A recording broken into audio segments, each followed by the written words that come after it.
जय माता दी दोस्तों, प्रभांश रेमेडीज में आपका हार्दिक स्वागत है। आज की इस वीडियो के माध्यम से हम आपको इस जुलाई महीने में आने वाले व्रत के विषय में संपूर्ण जानकारी देंगे, तो कृपया अंत तक हमारे इस वीडियो के साथ बने रहिए। और हमारी महादेव के सच्चे भक्तों से प्रार्थना है कि इस वीडियो को देखने के पश्चात कृपया करके इस वीडियो को शेयर अवश्य कीजिए। महादेव की महिमा के विषय में और लोगों तक इस जानकारी को पहुँचाएँ। प्रत्येक महीने में एक शिवरात्रि आती है जो कृष्ण पक्ष की चतुर्दशी को होती है। हिंदू धर्म में शिवरात्रि का सबसे ऊंचा स्थान माना जाता है। माना गया है कि भगवान शिव महाशिवरात्रि की अर्धरात्रि पर शिवलिंग के रूप में उत्पन्न हुए थे। जब भगवान शिव प्रकट हुए थे तब ब्रह्मा और विष्णु जी ने विधि अनुसार उनकी पूजा की थी। उस दिन से लेकर आज तक हर महाशिवरात्रि के दिन भगवान शिव का जन्म उत्सव मनाया जाता है और मासिक शिवरात्रि पर भगवान शिव के भक्त उनकी आराधना करते हैं। सनातन धर्म के शास्त्रों में यह उल्लेख मिलता है कि उद्धार प्राप्ति के लिए माँ लक्ष्मी, माँ सरस्वती, माँ गायत्री, माँ सीता, माँ पार्वती जैसी कई देवियों ने शिवरात्रि का व्रत रखकर भगवान शिव की पूजा आराधना की थी। शिवरात्रि का पर्व हर महीने में कृष्ण पक्ष की चतुर्दशी तिथि को मनाई जाती है। शिवरात्रि का दिन भगवान शिव को समर्पित होता है। 8 जुलाई को पड़ रहा है। मासिक शिवरात्रि के दिन भगवान शिव के साथ मां पार्वती की विधि विधान से पूजा की जाती है। शिवरात्रि के दौरान जिस प्रकार पूजा की जाती है वैसे ही मासिक शिवरात्रि की पूजा की जाती है। शिव जी को बेलपत्र, भांग, मदार, पुष्प, चंदन, शहद, गंगाजल, गाय का दूध यह सब अर्पित करते हैं। वहीं मां पार्वती को श्रृंगार की सामग्री अर्पित करते हैं। मासिक शिवरात्रि पर भगवान शिव को प्रसन्न करना बेहद ही आसान है। वो केवल उनका नाम जपने भर से ही खुश हो जाते हैं, क्योंकि भोलेनाथ वाकई में बहुत भोले हैं। यह व्रत अत्यंत शुभ फलदायी बताया गया है। जो भी यह व्रत करता है उसे कभी कोई कष्ट नहीं होता और भगवान भोलेनाथ उसकी तमाम मनोकामनाएं, तमाम इच्छाएं अवश्य पूर्ण करते हैं। इस दिन भगवान शिव की पूजा रात्रि प्रहर में होती है। अब हम बताते हैं व्रत पारण का समय क्या है, व्रत पारण कैसे करना है। जो लोग मासिक शिवरात्रि का व्रत रखेंगे वे शिव और शक्ति की पूजा करने के बाद रात्रि जागरण करेंगे। उसके बाद वे अगले दिन सुबह प्रातः उठकर स्नान करने के पश्चात स्वच्छ वस्त्र धारण करें। इसके बाद मंदिर में जाकर भगवान भोलेनाथ का अभिषेक करें और किसी भी ब्राह्मण को अपने घर पर आमंत्रित करें। उस ब्राह्मण को भोजन कराएं और अपनी यथाशक्ति के अनुसार दान दें। उसके बाद जो आपने घर में प्रसाद बनाया है उस प्रसाद को ग्रहण कर व्रत का पारण करें। अब हम आपको बताते हैं मासिक शिवरात्रि का क्या महत्व है। धार्मिक मान्यता के अनुसार शिवरात्रि के दिन ही भगवान शिव ने परम ब्रह्म से साकार स्वरूप धारण किया था। इस तिथि भी शिव और शक्ति का मिलन हुआ था। इस वजह से हर शिवरात्रि को शिव और शक्ति की पूजा की जाती है। दोनों की कृपा से सभी दुख दूर होते हैं और जातक की समस्त मनोकामनाएं पूर्ण होती हैं जो इस मासिक शिवरात्रि का व्रत रखते हैं। अब हम आपको बताते हैं कि मासिक शिवरात्रि व्रत की विधि क्या है। अगर आप व्रत रखने जा रहे हैं, अगर आप पहली बार यह व्रत रख रहे हैं तो आप इस विधि को ध्यान में जरूर रखें। भगवान शिव को समर्पित मासिक शिवरात्रि की पूरी पूजा विधि विधान से हम आपको बताने जा रहे हैं, जिसमें आपको सबसे पहले जल्दी उठकर स्नान करना है। स्नान करने के पश्चात आपको स्वच्छ कपड़े धारण करने हैं। घर के मंदिर को साफ करने के बाद गंगा जल से छिड़काव करें और पवित्र करें। भगवान शिव की प्रतिमा के सामने दीपक जलाएं और मासिक शिवरात्रि व्रत का संकल्प मन ही मन लें। भगवान शिव और मां पार्वती दोनों की पूजा करें, उनका ध्यान लगाएं, शिव चालीसा का पाठ करें और शाम के समय कथा अवश्य सुनें। इस दिन आप भगवान भोलेनाथ का एक सरल मंत्र ओम नमः शिवाय, इस मंत्र का कम से कम 1 माला का जाप अवश्य करें। भगवान भोलेनाथ को प्रसाद का भोग अवश्य लगाएं। ध्यान से भगवान भोलेनाथ को सिर्फ सात्विक चीज़ों का ही प्रसाद लगाया जा सकता है। भगवान शिव की आरती करें, उनका सिमरन करें। अब हम आपको मासिक शिवरात्रि व्रत की कथा सुनाने जा रहे हैं। कोई भी व्रत बिना कथा के कभी भी संपूर्ण नहीं होता। शाम के समय इस कथा का उच्चारण अवश्य करें और लोगों को भी सुनाएं। सुनने और सुनाने से आपको इस व्रत का संपूर्ण फल प्राप्त होगा। पौराणिक कथा के अनुसार पूर्व काल में चित्रभानु नाम का एक शिकारी था। जानवरों की हत्या करके वह अपने परिवार को पालता था। वह एक साहूकार का कर्जदार था, लेकिन उसका ऋण समय पर ना चुका सका। क्रोधित साहूकार ने शिकारी को शिव मठ में बंदी बना लिया। संयोग से उस दिन शिवरात्रि थी। शिकारी ध्यानमग्न होकर शिव संबंधी धार्मिक बातें सुनता रहा। चतुर्दशी को उसने शिवरात्रि व्रत की कथा भी सुनी। शाम होते ही साहूकार ने उसे अपने पास बुलाया और ऋण चुकाने के विषय में बात की। शिकारी अगले दिन सारा ऋण लौटा देने का वचन देकर बंधन से छूट गया। अपनी दिनचर्या की भांति वह जंगल में शिकार के लिए निकला, लेकिन दिन भर बंदी गृह में रहने के कारण भूख प्यास से व्याकुल था। शिकार खोजता हुआ वह बहुत दूर निकल गया। जब अंधकार हो गया तो उसने विचार किया कि रात जंगल में ही बितानी पड़ेगी। वह तालाब के एक किनारे एक बेल के पेड़ पर चढ़कर रात बीतने का इंतजार करने लगा।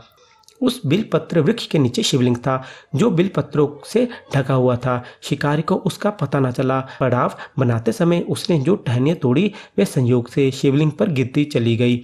इस प्रकार दिन भर भूखे प्यासे शिकारी का व्रत भी हो गया और शिवलिंग पर बिलपत्र भी चढ़ गए। एक पहर रात्रि बीत जाने पर एक गर्भवती हिरनी तालाब पर पानी पीने पहुंची। शिकारी ने धनुष पर तीर चढ़ाकर ज्यों ही प्रत्यंचा खींची, हिरनी बोली, मैं गर्भवती हूँ, शीघ्र ही प्रसव करूंगी।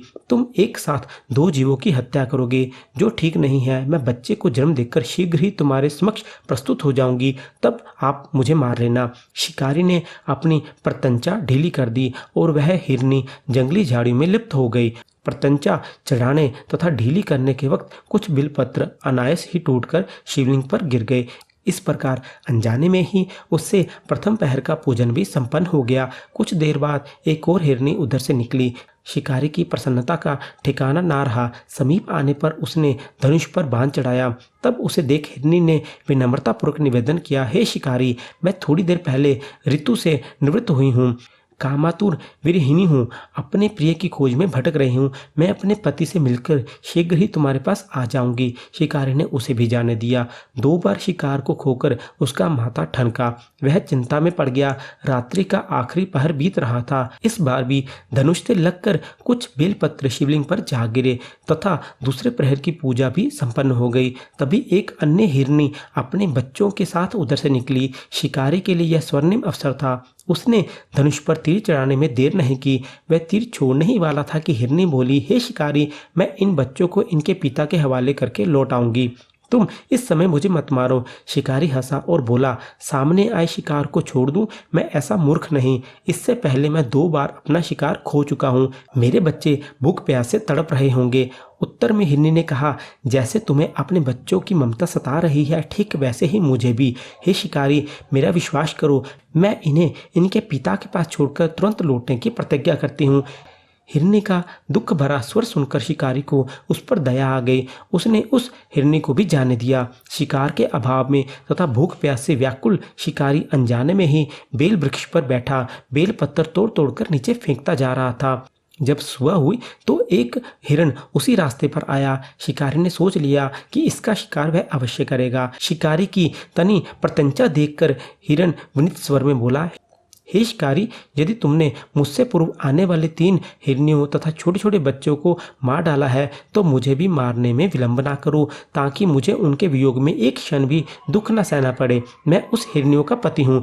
यदि तुमने उन्हें जीवन दान दिया है तो मुझे भी कुछ क्षण के लिए जीवन दान देने की कृपा करो। मैं उनसे मिलकर तुम्हारे समक्ष उपस्थित हो जाऊंगा। हिरण की बात सुनते ही शिकारी के सामने पूरी रात का घटना चक्र घूम गया। उसने सारी कथा हिरण को सुना दी। तब हिरण ने कहा, मेरी 3 पत्नियां जिस प्रकार प्रतिज्ञाबद्ध होकर गई हैं, मेरी मृत्यु से अपने धर्म का पालन नहीं कर पाएंगी। अंत जैसे तुमने उन्हें विश्वास पात्र मानकर छोड़ा है, वैसे ही मुझे भी जाने दो। मैं उन सब के साथ तुम्हारे सामने शीघ्र उपस्थित होता हूँ। शिकारी ने उसे भी जाने दिया। इस प्रकार सुबह हो गई। उपवास, रात्रि जागरण तथा शिवलिंग पर बेलपत्र चढ़ने से अनजाने में ही शिवरात्रि की पूजा पूर्ण हो गई। पर अनजाने में की हुई पूजन का परिणाम उसे तत्काल मिला। शिकारी का हिंसक हृदय निर्मल हो गया। उसमें भगवत शक्ति का वास हो गया। थोड़ी ही देर में वह हिरण सपरिवार शिकारी के समक्ष उपस्थित हो गया ताकि वह अपना शिकार कर सके। किंतु जंगली पशुओं की ऐसी सत्यता, सात्विकता एवं सामूहिक प्रेम भावना देखकर शिकारी को बड़ी गलानी हुई। उसने हिरण परिवार को जीवन दान दे दिया। अनजाने में शिवरात्रि के व्रत का पालन करने पर भी शिकारी को मोक्ष की प्राप्ति हुई। जब मृत्यु काल में यमदूत उसे लेने आए तो शिवगणों ने उन्हें वापस भेज दिया तथा शिकारी को शिवलोक ले गए। शिवजी की कृपा से ही अपने इस जन्म में राजा चित्रभानु अपने पिछले जन्म को याद रख पाए तथा महाशिवरात्रि के महत्व को जानकर उसका अगले जन्म में भी पालन कर पाए। तो यह थी मासिक शिवरात्रि की पौराणिक कथा। इस कथा को आप शाम के समय अवश्य सुने, औरों को भी सुनाएं। इस कथा के माध्यम से हमें पता चलता है कि शिवरात्रि का व्रत रखने से, चाहे अनजाने में रखें, चाहे हम व्रत का संकल्प लेकर यह व्रत संपूर्ण करें, इससे हमारे भाग्य का उदय होगा। भगवान शिव की हम पर कृपा होगी। भगवान शिव की जिस भक्त पर कृपा होती है उसका भाग्य बदल जाता है। मरणों के उपरांत उसे मोक्ष की प्राप्ति होती है। शिव के गण उसे शिव के पास ले जाते हैं और उनको शिव के चरणों में स्थान मिलता है। भगवान भोलेनाथ के सभी परम भक्त इस 8 जुलाई 2021 को का व्रत अवश्य रखें और भगवान भोलेनाथ और मां पार्वती की पूजा शुभ मुहूर्त में करें, जिससे कि उनको उनके रखे हुए व्रत का संपूर्ण फल प्राप्त हो सके। भगवान भोलेनाथ अपने जिस भक्त पर प्रसन्न होते हैं उसका भाग्य बदल देते हैं, उसके समस्त मनोकामनाएं पूर्ण करते हैं। तो आज की वीडियो में इतना ही दोस्तों। अगर आपको यह जानकारी अच्छी लगे तो इस जानकारी को कृपया करके और लोगों तक अवश्य पहुंचाएं। इस वीडियो को ज़्यादा से ज़्यादा शेयर करें और हमारे सनातन धर्म का प्रचार करें। अब हम आपको अपनी अगली वीडियो में एक नए विषय के साथ मिलेंगे। अगर आप चाहते हैं कि आपको ऐसे ही हमारे चैनल के माध्यम से समय समय पर संपूर्ण जानकारी मिलती रहे तो कृपया आप हमारे चैनल को सब्सक्राइब करें और रिंग बेल के बटन को ज़रूर दबाएं। अब हम आपको अपनी अगली वीडियो में एक नए विषय के साथ मिलेंगे। तब तक आप हमारे साथ बने रहिए। जय माता दी।